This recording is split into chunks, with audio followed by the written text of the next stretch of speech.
大家好，我哋見面啦。咁今次就介紹翻一支咧。嗱，呢個裝我有介紹過啦，但係之前係介紹佢有 bubble 嗰啲啦。咁今次咧就介紹佢一支 Still Red。咁其實有好多朋友都未必知道，其實香檳區咁其實有啲咧冇氣嘅紅酒或者白酒嘅。咁相對佢嘅 production 就當然冇有氣嗰啲咁多啦。咁今次呢支就其實之前我介紹過呢個裝啦，Shuffles 啦。咁佢有一個好靚嘅 label 嘅。咁好多人都係因為佢呢度咁靚嘅 label 咧，而買嚟試一試佢嘅。咁即係當然大家可以啦。咁但係佢係咪淨係得個 label？咁當然唔係淨係得個 label 啦。佢做酒咧，佢個理念其實佢係好好，即係完全非常之天然嘅。咁我係好中意佢呢個 style 嘅。咁但係呢個 style 嘅人又未必係太多人中意啦。但係唔緊要啦，你若然你中意睇我啲片嘅，咁我估計你應該都會喜歡佢嘅出品啦。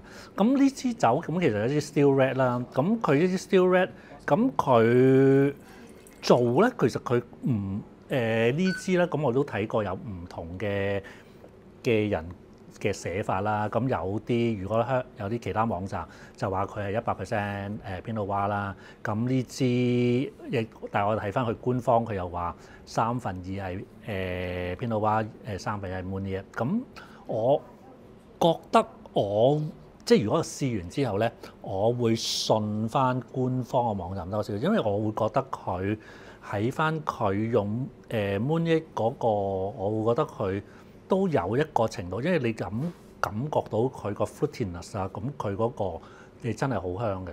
咁其實初開嗰陣時咧，我會覺得佢非常之 close 嘅成支酒，佢個香味有啲啦，但係又唔覺得好 pronounced。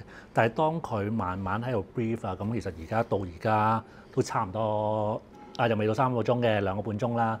咁我覺得而家支酒咧已經，我覺得佢所有嘢已經好 blend 得好好啦。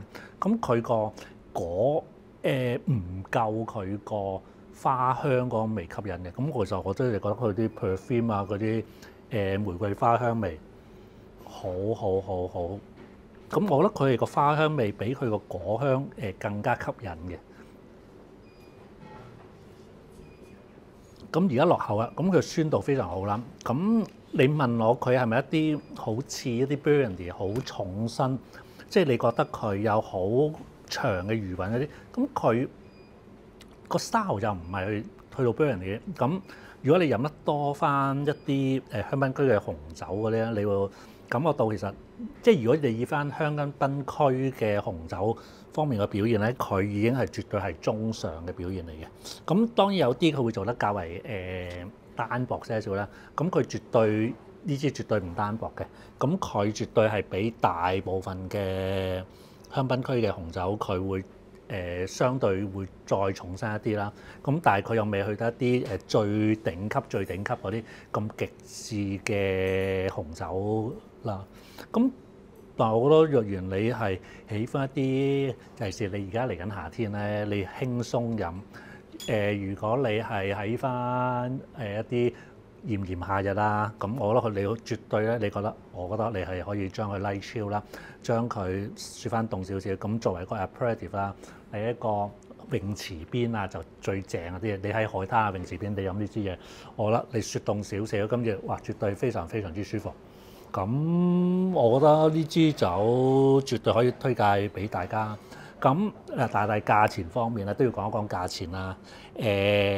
如果你對翻啲 Burgundy， 即係如果你播乾啊嘅級數嚟講嘅酒嚟嘅話，咁佢絕對唔平嘅。如果我見翻而家你香港有啲網站賣緊佢咧，都要賣緊可能 around 700蚊左右一支，咁絕對一支唔平嘅紅酒嚟嘅。但係若然如果你想試一試翻一啲完全 natural 啊，完全冇任何添加嘅紅酒，你又想一啲較為 light 啲 refreshing 一啲嘅，咁呢支我覺得絕對係大家可以試一試嘅。